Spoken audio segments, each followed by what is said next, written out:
Hi everyone, welcome back to the channel. I'm having some fun today with old motorcycles. This is my 1967 Yamaha YL2 100cc single-cylinder street. And I've owned this bike since 1971 when I bought this thing for $125. It didn't look like this. It had been kind of turned into a dirt bike. Rear fender was cut off, exhaust pipe was cut off, no front fender. But over time, I've put it back together. Had a lot of fun, a lot of adventures with this bike. I'm presently working on the engine. It has a leak in the clutch gasket where it joins the right side of the crankcase. But otherwise, it's a great running bike. It always has been. And once I get finished with this, I'm moving on to another bike that I just acquired 2 days ago. And it's sort of a stablemate of this. It's a YL1 from 1966, and it's a two-cylinder 100cc two-stroke street bike.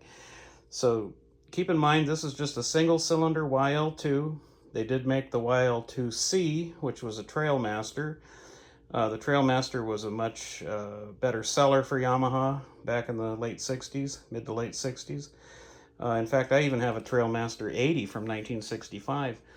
But the less popular YL2 street version was not quite as big a seller, and even though it's a fairly rare bike, that doesn't mean it's worth a lot. But to me, it's been a lot of fun. I have a lot of memories in this old bike, and I'm moving on to a stablemate for it, and it's a very similar looking YL1, which I'll show you in just a sec. And here's what I have: my 1966 Yamaha YL1 two-cylinder 100cc street bike. And as you can see, it's pretty rough. I got it here locally on Craigslist, and it was not a bad price for this. They're fairly rare. They're very popular. There's a following for these because they're kind of the grandfather of the RD series, which followed later on in the early 70s.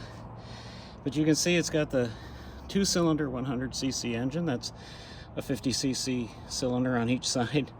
And the two things that made this bike worth buying was the fact that it does run very well, and it has a title. And that's so important when you buy these old bikes. It adds a lot of value to them, to a future buyer, if you do have the title. And it has all its parts, even though I've taken some of them off. But my plan for this bike will be to completely strip it down to the very basic components: the frame, fuel tank, fender in the front, and headlight shell, side covers. Those will all be powder coated. It does have the original paint right now, so I'm going to try to get as close to that as I can. With regard to the chrome on the tank and the exhaust pipes, I'm thinking I might have those powder coated as well, because they do make, my local powder coating company does make a powder coat chrome, which is not quite a mirror finish, but it's pretty darn close. And it would make this look really good, and it would be at a much better price than actually trying to find a company that could do chrome work on this thing. So anyway, join along with me as we tear this bike down. I'll take you along step by step as I break it down, and when the parts come back from powder coat, that's always a lot of fun, because it's sort of like Christmas morning. They come wrapped in cellophane, and when you open them up, the finish is absolutely perfect. No runs, no scratches, no fingerprints, that sort of thing. So anyway, that's it for now, and I just wanted to share my new project with you. Thanks again. Bye-bye.